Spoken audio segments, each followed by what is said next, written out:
All right. Then he goes on to say there are at least 827 words and phrases in the days of King James that have changed their meaning and are no longer used in our modern everyday English language. Okay, I'd like to see the list of 827 words and phrases. I'd like to see them. I guarantee you that most of them, the vast majority of them, would be still used in our modern day English. Okay. This kind of stuff is just out and out lying. I do not believe for one second that there are 827 words and phrases that are no longer in use today. And I'm going to show you why I am calling him a liar there. Okay, first of all, send me the list. Okay, send me the list of 827 words and phrases. You know, send it to me. But let's look at some of the words he gives as examples there. First, he says suffer. Okay, suffer means to allow. Now, it's interesting because if you get into any kind of debate with witches, they will always throw up Exodus chapter 22 verse 18, which says, "Thou shalt not suffer a witch to live," or allow a witch to live. Isn't it weird that the witches know what that verse means? They know what it means. I mean, give me a break. Oh, well, we use it differently now and everything. Again, look it up. Expand your vocabulary. Raise your IQ. It's not a bad thing. The second word he gives, filthy lucre. Okay, let me just show you something about this.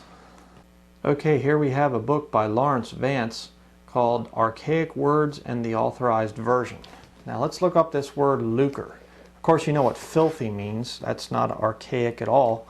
But let's look up the word lucre.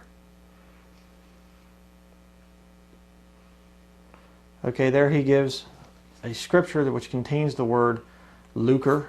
There's your filthy lucre right there. And then he gives the definition. You can read that on your own time.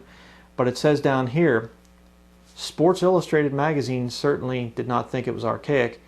He quotes it here. It says, "Teenage champions turn pro too early and often burn out to become monsters, while tennis authorities fail to discipline or educate them, afraid to offend the source of all that lucre."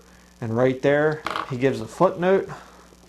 We'll go back here to the end notes. And Sally Jenkins, The Sorry State of Tennis, Sports Illustrated, May 9th, 1994. So much for the lucre being archaic and not used anymore. Okay, it is used today, so he lied. But the next word he has here is quick, meaning alive. Okay, well, certainly that's not used anymore, is it? Well, actually, yes, it is. There was a movie that came out a number of years ago, filthy movie, rotten movie, don't watch it, but it was called The Quick and the Dead. Here's a picture of it. Or how about Highlander 2, The Quickening? Okay, quick is not used anymore. Oh, it absolutely is. But I just want to show you something here that Hollywood oftentimes will use King James type phraseology in their movies and in things like that. They'll use it because Hollywood is satanic. The people out there are Satanists, most of them, and they spend their time in attacking the Bible and trying to tear it down. And I'm going to show you the verse where they got this quick and the dead thing from. Let me show you. Okay, here we have the King James Version. It says, "And you hath he quickened who were dead in trespasses and sins." Right there you have it in the King James Version. But how does the NIV, Billy Crone's NIV, how does it render it? "As for you, you were dead in your transgressions and sins." Well, wait a second. Where's about the quickening? Where's about the making alive? It's not in there. Look at that. Isn't that something? Why would they take out, "You hath he quickened"? "As for you, you were dead in your transgressions and sins." Isn't that something? All right, now let's look at the next word, which he has listed here. The word is lunatic. Well, it's interesting. If you go onto the internet, go to Google and type in lunatic, and you'll come up with all kinds of things. I can assure you. It's kind of funny here. I found this picture of a beauty salon called the Lunatic Fringe. Probably don't want to go there if you're a Christian. Next, he has wax. That's something, waxing. which is kind of interesting because haven't you ever heard of the moon waning and waxing? Again, it's not archaic, it's not out of use. People can understand what it means. Okay? Number 6 there, the 6th word that he has listed is charity. Now this is a big debate, you know, it should be charity instead of love, or love instead of charity in 1 Corinthians 13. No, it shouldn't. I actually have a sermon on that. I did a whole message on why it should be charity. Charity is the correct reading in 1 Corinthians 13, not love. Okay?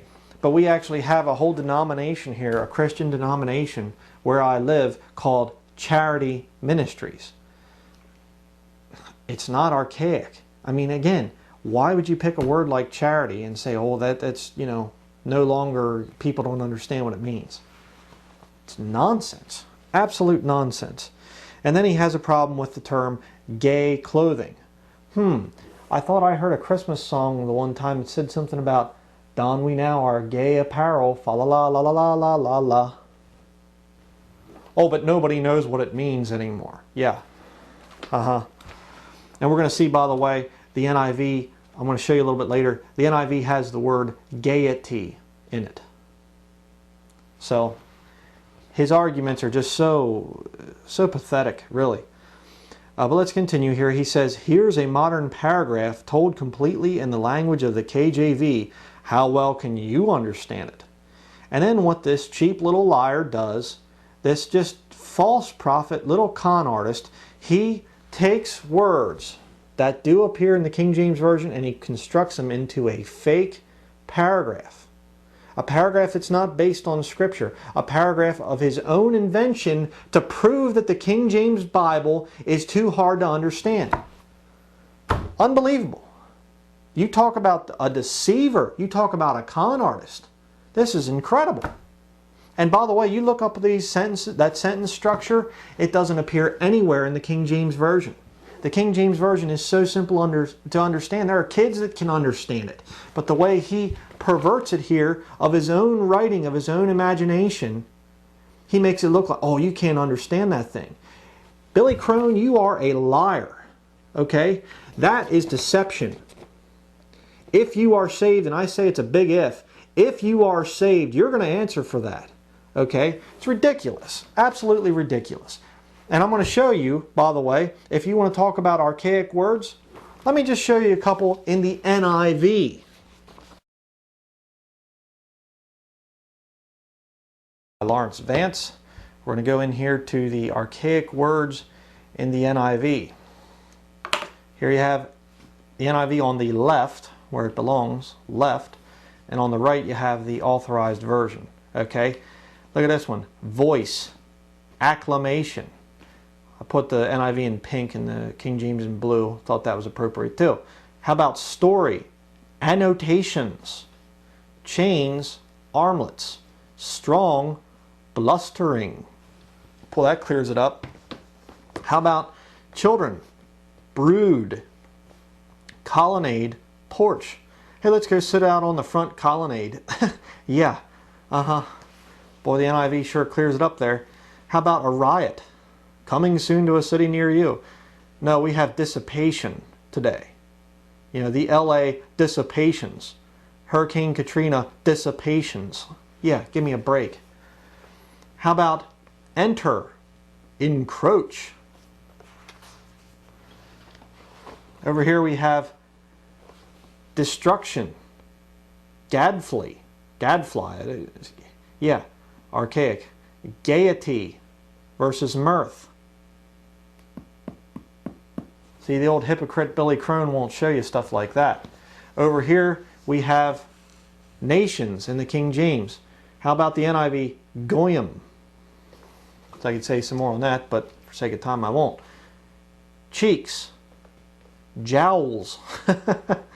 Yeah, and I mean, pause this and look this thing up, or buy the book if you want to. It's a good book. And there's a whole lot more here that I am not going to have time to cover. But the point is, there are many, many, many words in the NIV that are far more archaic and out of use than the King James Version.